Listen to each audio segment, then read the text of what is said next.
இந்த கூட்டத்தின் தலைவர், இளைஞர் பெருமன்றத்தின் மாநில செயலாளர் தொடர் க. பாரதி அவர்களே,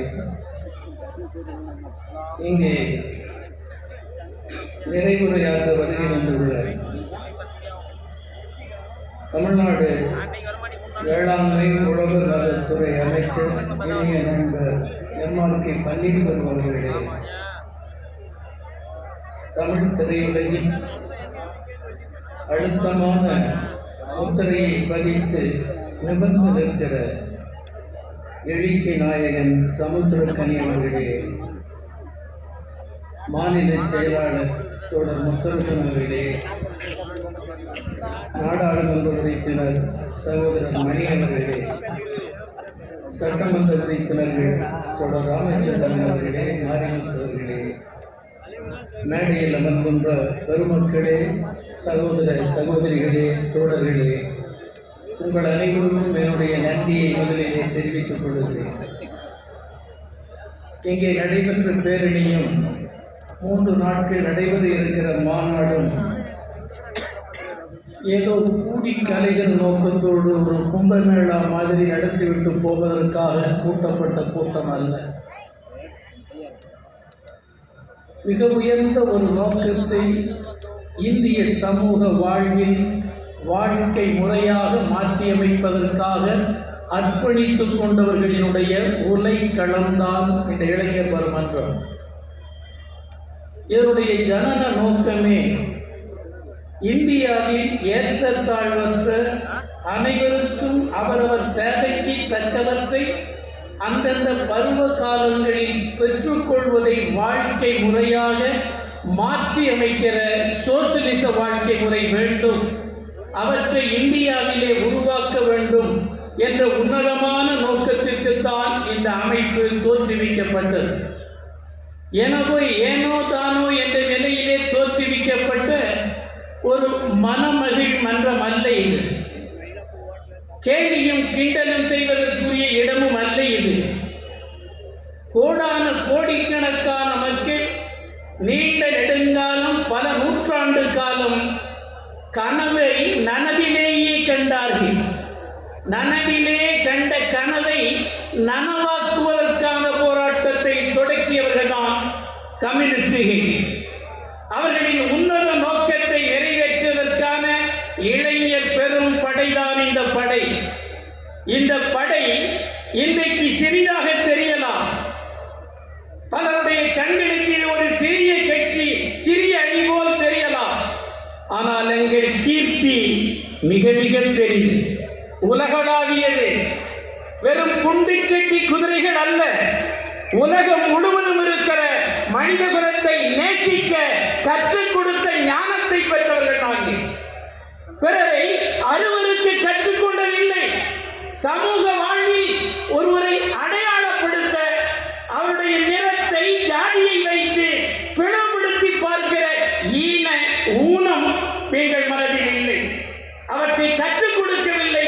நாங்கள் கற்றுக்கொண்ட வழிமுறை, எங்களுடைய வழிமுறை என்பது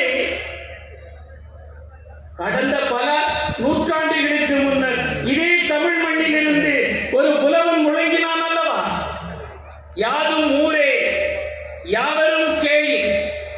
உலகம் முழுவதும் என்னுடைய ஊர்தான், உலகில் உள்ள எல்லோரும் என் உறவினர்கள் தான். இதை கற்றுக் கொடுத்தது இந்த தமிழ் மண். ஆனால் அதே தமிழ் மண்ணில் நின்று கொண்டு தமிழ் மரபும் மண்ணும் கற்றுக் கொடுப்பதற்கு நேர் எதிராக தமிழினத்தின் பெயரால் முழங்கிக் கொண்டிருக்கிற சில ஈழி மொழியை தாய்மொழியாக கொண்டவர்கள் இருக்கிறார். அவர்களைப் போல் அல்ல, மெய்யான தமிழ் ஞானத்தை கற்ற கூட்டம் இந்த கூட்டம். உலகை நேசிக்கிற கூட்டம். அறிவை விரிவிசை அகண்டமாக்கி விசால பார்வையால் விழுந்து மக்களை உலகம் உண்ணவும் உடுத்த உடுப்பாய் புகழ்வே உடைமை மக்களுக்கு பொது என்று முழங்கினான் அல்லவா பாரதிதாசன். அவர்களின் பிரதிநிதி நாங்கள், அவர்களின் பண்பாட்டு வழியிலே செல்லுகிறவர்கள் நாங்கள். எனவே இந்த அமைப்பு ஒரு உன்னத நோக்கத்தை இந்தியாவில் உருவாக்குவதற்காக தோன்றியது. அதற்கான உலக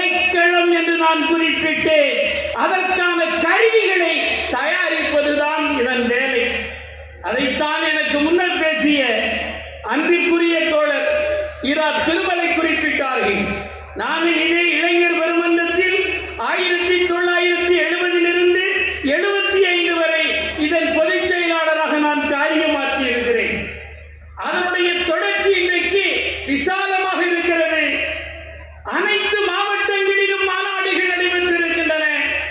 அனைத்து பகுதிகளிலேயும் இளைஞர்கள் அணி அணியாய் திரண்டு வருகிறார்கள். ஆனால் இளைஞர்களே வெறும் மின் ஒயர்களை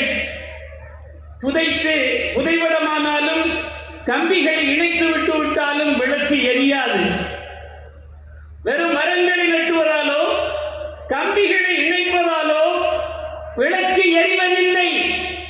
அதை எரிய வைப்பதற்கு மின்சாரம் வேண்டும். நாம் மின்சாரத்தை கொண்டவர்கள். நம்மை இயக்குவது நம்முடைய தத்துவ ஞானம். கார்ல் மார்க்சும் ஃபிரெடரிக் ஏங்கல்ஸும் 176 வருடங்களுக்கு முன்னர் கொளுத்தி வைத்த தீபம் இந்த தீபம். அந்த லட்சியத்தை தான் நிறைவேற்ற உலகு தழுவி போராடுகிறோம். வெறும் உள்ளூரில் அல்ல, நம்முடைய போராட்டம் என்பது உலகம் முழுவதும். ட்ரம்ப் வெற்றி பெற்றார். அந்த ட்ரம்ப் தேர்தல் பிரச்சாரத்தில் என்ன சொன்னார்? கம்யூனிஸ்டுகளை நான் விடமாட்டேன் என்று சொன்னார். தூக்கத்தில் கூட கலங்கடிக்கிற வல்லமை மிக்க அரசையே கலங்கடிப்பது கம்யூனிசம் தான். அந்த கம்யூனிச லட்சியம் அதனுடைய தொடக்கமான சோசலிசத்தை இந்தியாவில் நிறைவேற்றுவதற்கு ஓசோன் சரிவளத்திலிருந்து இங்கே இந்த மாவட்டம் வரை உலகு தழுவி எங்கள் கொடி பறக்கிறது. தமிழகத்தில் சிறியவர்கள் தான், இந்தியாவில் சிறியவர்கள் தான். உலகமெங்கும் இந்த செங்கொடி பறக்கிறது.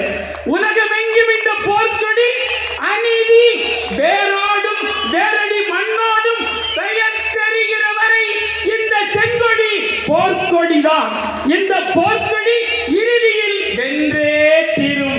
இவற்றை தடுக்கிற வல்லமை எந்த கட்சிக்கும் இல்லை, எந்த தத்துவத்துக்கும் இல்லை. அவற்றை நிறைவேற்றுவதே நமது லட்சியம். நன்றி, வணக்கம்.